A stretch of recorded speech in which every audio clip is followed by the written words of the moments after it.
m'appelle Hélène Morcio, j'ai 17 ans, je vais bientôt avoir 18 ans et au début de ma 5e secondaire, je suis partie un semestre en Australie. Je me suis renseignée pour voir s'il n'y avait pas moyen de le faire pendant mes études et je me suis rendu compte qu'il y avait moyen de le faire, donc j'ai contacté WEP. Dans sa tête, elle voulait absolument intégrer ça, ne pas perdre une année. Alors j'ai beau lui dire, même si tu ne la rentabilises pas scolairement à 18 ans, c'est quand même jamais perdu. Mais non, elle voulait intégrer cela. Maintenant, il y avait quand même quelques procédures, mais bon, c'était normal parce qu'on part quand même 6 mois à l'étranger en partant. Donc, Disons qu'il y a quand même des échéances, il y a des coups près, il y a plein de formalités, mais c'est aussi, je pense, le garant d'une sécurité et d'un fil conducteur.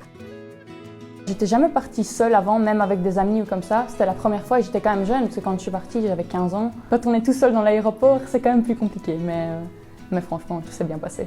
La première chose, je n'oublie pas, j'ai encore la photo, je pense que c'était à 7h07 du matin. Quand elle est arrivée, que la maman de la famille d'accueil m'a envoyé la photo et elle vient d'arriver.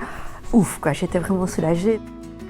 J'étais dans le village de Lumbera, qui fait partie de la ville de Tamworth. C'est à 600 km de Sydney. Des super grands paysages, des montagnes, des kangourous partout. On a eu, je pense, la chance de connaître la famille d'accueil assez tôt et donc d'avoir eu pas mal d'échanges. Et ça, je veux dire qu'une fois qu'elle était là, c'était vraiment une passation de témoins. C'était vraiment en confiance, quoi. J'avais 2 parents d'accueil, Kylie et Wok. 3 frères et sœurs. Imogen, elle avait donc 15 ans quand je suis arrivée, on a fêté nos 16 ans ensemble. On était nés à juste 2 mois d'écart, donc c'était vraiment chouette. Un petit frère Zane qui avait 14 ans et une petite sœur Amber qui avait 11 ans à l'époque.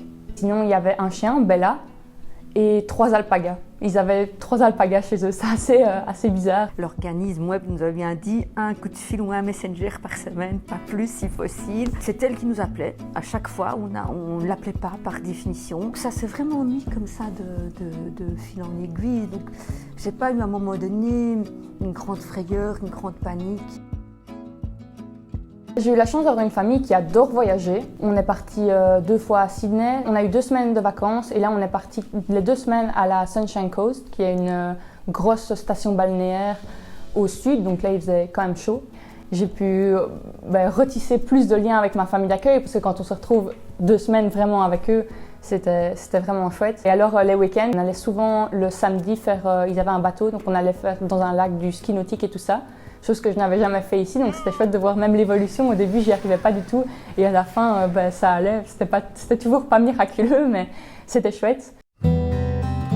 L'école où j'étais là-bas, ça se trouvait à 40 minutes de route, mais pour là-bas, c'était rien. On prenait le bus tous les matins, là le lundi seulement en voiture, et là c'était 40 minutes en bus, c'était plus ou moins 1 heure. On faisait plein d'arrêts pour prendre d'autres étudiants comme les bus communaux ici. Par rapport à mon école ici, on est plus ou moins 1000 élèves, là-bas c'était vachement petit. Tout le monde se connaissait dans les cours, on avait presque tous nos cours ensemble. Par année, on était plus ou moins 40 élèves.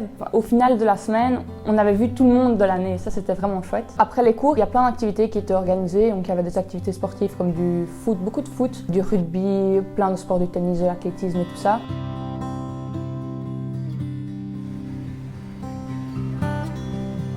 Là-bas, il y a énormément de sports d'eau, donc il y a énormément de sports de glisse, comme le surf est très présent, le ski nautique est très présent. Le football est assez présent, mais le rugby il est beaucoup plus. Donc ça, c'est assez drôle. Le rodéo, ils ont là-bas beaucoup de rodéo et de country, donc ça, c'est assez drôle. Ils ont toujours le sourire, ils sont toujours accueillants. Ils sont toujours bienveillants envers les autres. Ils cherchent toujours la conversation, ils sont pas fermés. C'est pas la même mentalité. Dans la rue, on peut arrêter quelqu'un et lui dire « Oh, t'as une belle veste, t'as un beau pantalon », juste pour faire plaisir, pour faire un compliment, et ça, c'est chouette. Le retour en Belgique s'est fait, je pense, doucement. Je pense que comme tous les étudiants d'échange, je voulais rester, mais vu que mes examens, l'école m'avait dit « Tu peux les repasser en janvier ». Sur le coup, je l'ai quand même bien senti parce que revenir et directement se mettre au travail parce que 5 jours après on avait un examen, c'était compliqué, mais bon, tout s'est bien passé. Hélène est quelqu'un qui, justement, c'est une des choses qu'elle a apprises là-bas, je pense, c'est d'apprendre beaucoup sur elle. Et elle n'a pas souvent laissé transparaître des difficultés, quoi. C'est plus quand elle était rentrée, qu'elle a dit oui, les premiers jours, c'est quand même pas facile, il faut mordre sur sa chic, comme on dit chez nous. Quand je suis rentrée ici en Belgique, que j'ai eu mes cours d'anglais et tout ça, je me suis dit waouh, mais en fait j'arrive à super bien tenir une conversation, il n'y a aucun problème, avoir un débat, avoir une discussion constructive comme je pourrais avoir en français. Donc ça, c'était vraiment la partie qui m'a le plus surprise et j'ai vraiment été étonnée et contente de ça. J'ai eu l'impression, elle est partie quand même, qu'elle n'avait pas 16 ans, donc j'ai un petit peu eu l'impression, c'est un peu caricatural, mais de dire que c'est une grande fille qui est partie, une petite femme qui est revenue.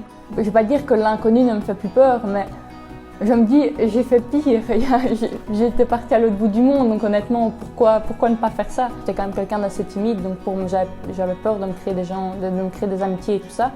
Et finalement, ça s'est passé tout seul, j'ai vite rencontré des gens, je me suis fait des amis avec eux. Et vraiment, maintenant, je pense qu'il y a des gens en Australie avec lesquels je suis plus proche que des amis que j'ai en Belgique, tellement le lien en 6 mois a été super fort. Et ça, c'est vraiment chouette. Je pense que ça donne quand même une fabuleuse ouverture d'esprit. Et puis un mode de vie tout à fait différent auquel il faut se plier aussi, s'accommoder au quotidien. Quoi qu'on fasse, on découvrira toujours, que ce soit des gens, on découvrira de la nourriture, on découvrira des activités et on se découvrira. Donc je dirais que vraiment de foncer, de ne pas trop se poser de questions et de ne pas écouter les gens qui nous disent « oh, tu ne vas pas le faire, ça ne va pas aller, ça va être trop dur, tout ceci ». Non, juste vas-y, vis pour toi et tout va bien se passer. Si l'intention vient d'eux, je pense que c'est très important de ne pas leur couper leurs ailes, de leur donner, de leur laisser leurs rêves. Et quand ça se passe bien, c'est vraiment que du bonheur, c'est une aventure formidable. Et puis quand on est plus jeune, malgré tout, je pense qu'on se pose moins de questions, on est plus fonceur. Donc moi, c'était vraiment ce que je recherchais en partant plus jeune.